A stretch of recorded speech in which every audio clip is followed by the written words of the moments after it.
2주에 한 번씩 사건 현장에서 벌어지는 일을 경찰의 눈을 통해 살펴보는 라이더 주민 시간입니다.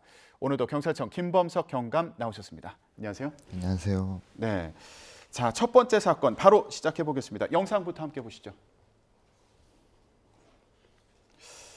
네, 한 남성이 지금 서성이는 모습을 볼 수 있습니다. 예, 지금 문이 열려서 들어갔는데 경찰관들이 근무하는 교통센터예요. 아니 근데 지금 경찰관들이 우르르 몰려와서 지금 수갑을 채우고 있는 겁니까? 네. 다소 좀 이상한 상황이죠. 예, 지금 연행에 간 것으로 보이는데요. 경찰관을 찾아온 민원인을 경찰관이 직접 체포를 해버렸으니까요. 네, 사실 이 사건은 지난 4일 서울 마포 한 교통센터에서 발생한 일인데요. 예. 사건을 들여다 보니까 그럴 만한 이유가 있었습니다. 무슨 이유가 있었습니까? 예, 이분이 3일 전에 구속영장이 발부된 지명 수배자였던 게 확인이 된 것인데요. 예. 네, 그래서 이분이 이제 분신물 찾으러 온 것을 기다리고 있다가 경찰이 남성이 오자 체포를 하게 된 것입니다. 그래요. 구속영장이 발부가 되어 있는 상태였다는 말씀이신 거잖아요. 그러면 중대한 범죄를 저질렀을 것 같은데 어떤 범죄를 저지른 혐의를 받고 있는 상황이었습니까? 네.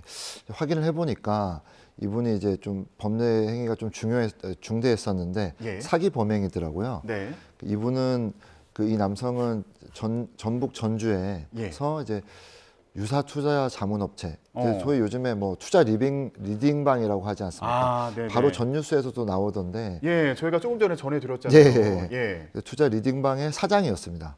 사장으로 활동하면서 피해자들에게 고수익이 난다.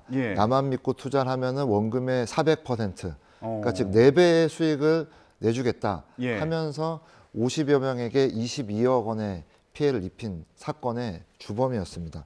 그렇군요. 그래서 담당 검찰청인 전주지검에서 이 사기 혐의로 구속영장을 청구를 했고, 그리고 법원에서 그 영장 실질 심사를 받아야 되는데 정작 그 출석 당일에는 출석하지 않아서 구속영장이 발부가 된 것이고, 그렇게 해서 지금 도주를 하고 있었던 것이거든요. 그렇군요. 보통 좀 설명을 좀 추가해서 드리면 보통 피해자를 구속할 때는 그 법원에서 결정을 합니다. 그래서 검찰에서 구속영장 청구해서 영장 실질 심사를 받는데 그 과정에서 이제 구인장이라는 걸 받아서 심사를 받거든요. 그래서 심사 여부에 따라서 그 구속 여부를 결정하는데, 이 남성분처럼 그럼 발부된 그 출석을 해야 되는데 출석을 안 하면은 도주를 한 것이기 때문에 구속영장 발부가 되게 됩니다. 그래서 이 사건 같은 경우에는 3월 1일자로 지명 수배가 됐는데 사실 불과 3일 만에 도주 3일 만에 검거가 된 것이죠. 그렇군요. 저희가 조금 전에 그 투자 리딩방 관련해서 문제가 심각하다 이런 보도를 좀 전해드렸는데 이 투자 리딩방과 관련해서 혐의를 받고 있는 그런 상황이었고 그렇습니다. 도주를 하고 있었고 그래서 구속영장이 발부된 그런 상태였어요. 아니 근데 교통센터는 왜 간 겁니까? 그러니까 이분이 이제 서울 마포에서 이제 도망을 다니셨나 보더라고요. 그런데 이제 그 강상 갖고 있는 노트북 가방을 잃어버렸는데 새벽에 이 노트북 가방을 환경미화원분이 습득을 하셔서 가까운 그 교통센터에 신고를 하신 겁니다.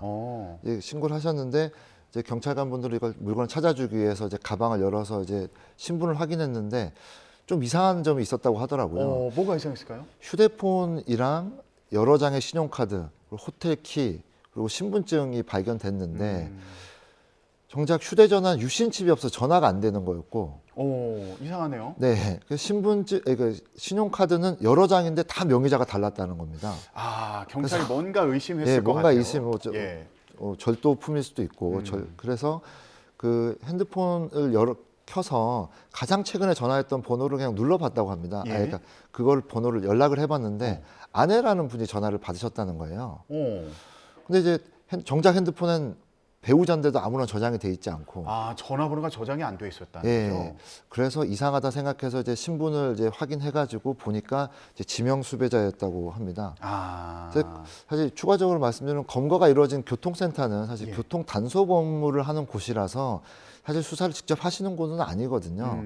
게다가 이날이 알아보니까 당직일이라서 좀 많이 바빴는데 이제 물건을 좀 세세하게 살펴보셔서 지명 수배자를 잘 검거할 수 있었던 것 같습니다. 아, 예. 꼼꼼하게 확인을 해서 네네. 아, 이 분실물의 주인이 지명 수배자구나. 네. 여기까지 확인을 했습니다. 네, 예. 자, 그러면 저 영상 속에 나왔던 그 남성도 본인이 지명 수배도했다는 걸 알았을 것 같은데 경찰 앞에 본인이 찾아온 거잖아요. 네, 그렇습니다. 이건 어떻게 이해해야 되죠?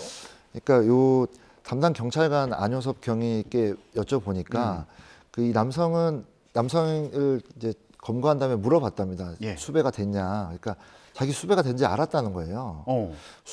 그런데 굳이 이게 찾으러 왔던 걸 보면은 그 가방에 있는 그 핸드폰이나 카드 등이 좀 도피나 사기 행각에 이용돼서 좀 매우 중요해서 찾을 수밖에 없었던 것 같고, 예. 그래서 이 남성도 처음에 의심이 들었는지 전화를 계속해서 택배로 달라, 대리 수령을 해달라. 아, 잃어버린 물건 택배로 보내달라. 네. 근데 그것도 사실 가능합니까, 근데? 그런데 보통 신분을 확인해야 주지, 신분이 확인 안 된 상태로 전해줄 수는 없거든요. 본인인지 아닌지 확인해야 되니까. 예. 그러니까 그런데 이 사건 같은 경우에 지명 수배자인 것도 이미 알았기 때문에 절대 줄 수가 없었던 상황이었죠. 근데 이제 이렇게 경찰관들이 설명을 하니까 교통센터니까 가도 되나 이렇게 덜 의심을 약간 했던 것 같습니다. 그래서 이제 결과적으로는 검거가 됐습니다. 아, 예. 그렇군요. 자, 그러면 이 남성을 검거했을 당시의 그 순간이 어땠는지 이 남성을 검거한 그 경찰관의 목소리를 직접 들어보겠습니다. 네. 예, 그러니까 저희는 사실 수배를 알고 있었고 이제 그 사람은 이제 저희가 뭐 알지 모를지가 좀 난감했던 것 같아요. 좀 긴가민가. 우리가 수배를 알고 있을까 모를까. 교통단속만 하는 부서라서 네. 이 사람이 좀 약간 간과했던 것 같아요. 밥 먹다가 이제 사무실로 막 뛰어갔죠. 저희가 뛰는 모습을 또 그 사람이 또 보면 또 도망갈까봐 그 앞에서는 살살 걸어가다가 이제 그 사람이 저희 사무실 문 열고 이제 들어가는 거 이제 보고 바로 이제 뒤따라 쫓아 들어가가지고 뭐 수배 그런 거 내용 이야기해주고. 경찰 분들도 이 남성이 본인이 지명수배된 걸 알고 있으니까 올지 안 올지 이거 약간 네, 좀 의심을 했답니다. 의심을 했는데 네. 도착하는 걸 보고 뛰어가다가 네.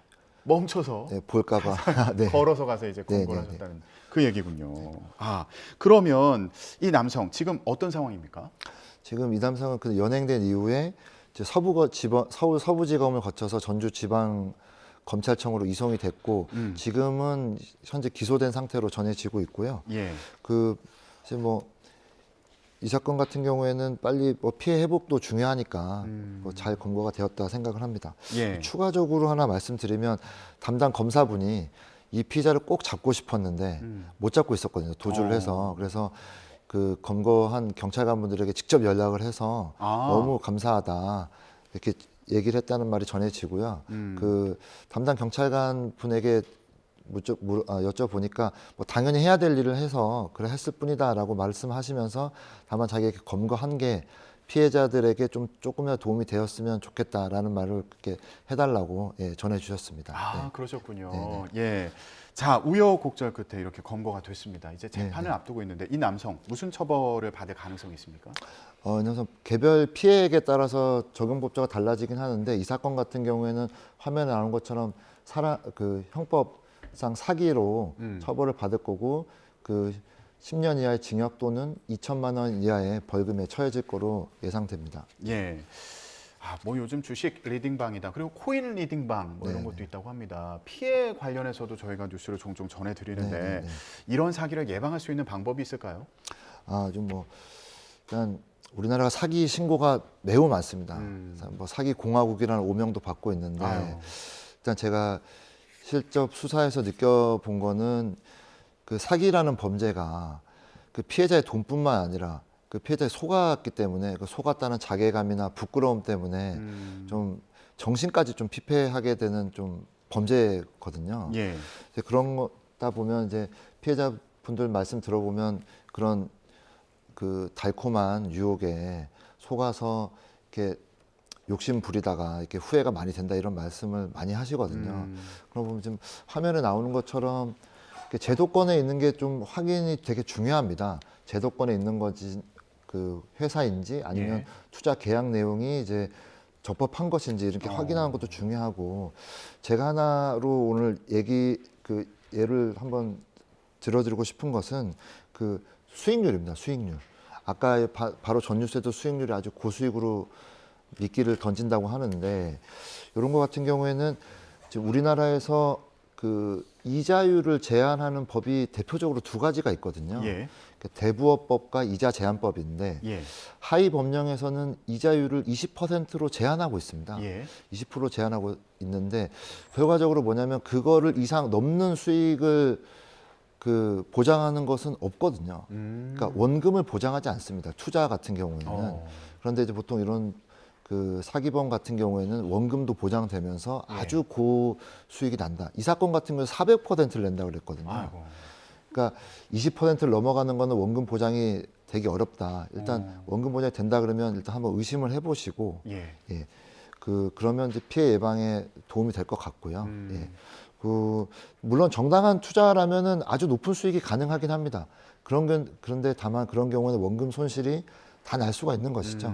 그러니까 그런 거를 유념해 주시고 참고로 지금 현재 경찰청에서 사기 방지 기본법을 준비하고 있고 예. 국회에서는 지금 계류 중이거든요. 그래서 이 피해 방지에 조금 도움이 될 수 있다고 하니까 이제 많은 관심을 주시면 도움이 될 것 같습니다. 혹시 뭐 간단히 그 내용을 소개해 주실 수 있나요? 제가 전해 듣기로는 이제 사기 방지 기본법 같은 경우에는 이제 지금은 사기 범죄 같은 경우에 신고를 꼭 해야 되거든요. 예. 왜냐하면 사기라는 것은 당사자가 하는 범죄의 대표적인 유형 중에 하나이기 때문에 신고를 해야 되는데 그런 지금 보는 문자 메시지라는 이런 것을 그 사전에 캐치를 해서 수사를 할 수 있는 그런 조항도 있고 하다 보니까 예. 조금 예방에 조금 도움이 된다고 알고 있습니다. 이런 사기 범죄를 예방하는데 사기 범죄 네. 예방하는데 도움이 예. 되기를 기대해 보겠습니다. 자, 다음 사건으로 넘어가 보겠습니다. 두 번째 사건 영상 보여주시죠. 네.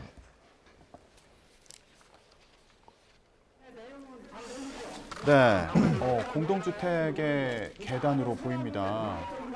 지금 소방관 분들 보이고요. 예, 그리고 경찰 분들도 같이 보이네요. 경찰관 분들도 마스크를 끼고 있는 그런 상황입니다. 예, 지금 어떤 상황인 거죠? 이건 뭐 화재를 진압하는 그런 일이었는데요. 이게 지난 23일 충남 당진시에서 벌어진 일입니다. 예, 최초에는 어떤 화재 신고로 소방관들이 출동을 한 거고 예, 그 내용을 보다 보니까 그 남성이 계신데 이분이 이제 자신의 집 베란다에 이제 옷가지를 쌓아두고 불을 지른 상황이거든요. 그래서 불을 끄러 갔는데 막상 출동한 소방관들을 방해하고 있었던 겁니다. 그래서 소방 공조 요청을 경찰에게 해서 예. 이제 가서 테이저건으로 제압을 한 사건입니다. 아, 그렇군요. 그러면 지금 이 상황에서 어떻게 또 전개가 되는지 보겠습니다. 네. 보여주시죠. 그러니까 안에 사람이 물리적이나 저희가 뭐 들어갈 수가 없어요. 제압해야 될 것 같습니다. 네, 올라와야 될 것 같습니다. 공격적인 쉽게 들어갈 수가 없어요. 네, 제가 제압하겠습니다. 나오세요. 확실한 거죠. 나오세요. 네, 나오세요. 선생님 나오세요. 선생님 나오세요. 선생님 나오세요.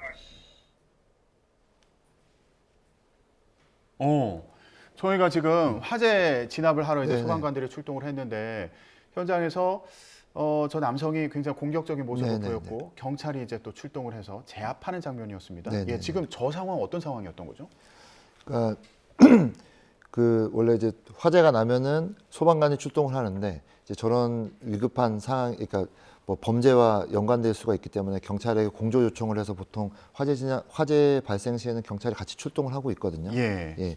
그래서 이제 이건 같은 경우에는 이제 방해를 받았기 때문에 이제 경찰관이 제압을 하고 소방관들이 화재를 진압한 일이라고 알고 있습니다. 예, 타이저건으로 네네. 지금 제압을 한 그런 상황인 네네네. 거죠. 예, 그 타이저건으로 현장에서 누군가를 제압했다 이런 얘기도 이제 뉴스에서 종종 듣는데 네네네. 이게 뭐 사용할 때 특별한 기준은 어떻게 됩니까?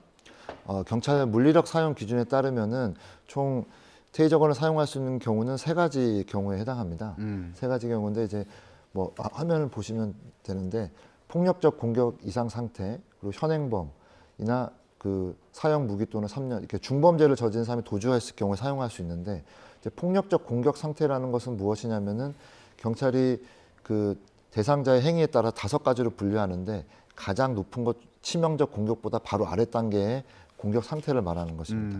그래서 그런 경우에 사용할 수 있는데 지금 뭐 제한되는 사항도 있습니다. 뭐 임산부나 뭐 가연성 물질이 있거나 물이 있으면은 또 사용이 제한되는 경우가 있거든요. 예.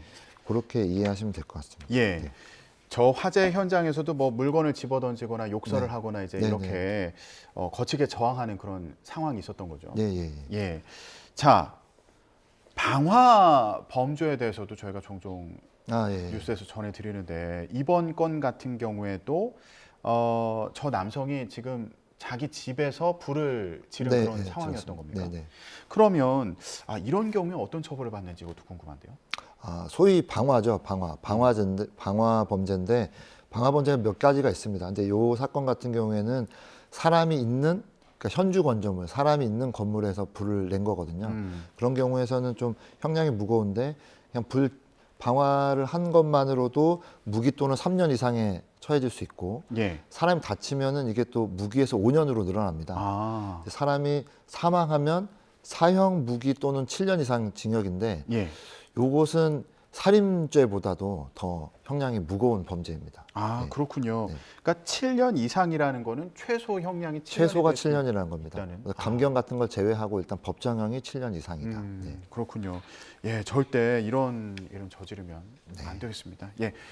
사건 사고 관련 소식 오늘 여기까지 듣겠습니다. 경찰청 김범석 경감과 함께했습니다. 말씀 고맙습니다. 감사합니다.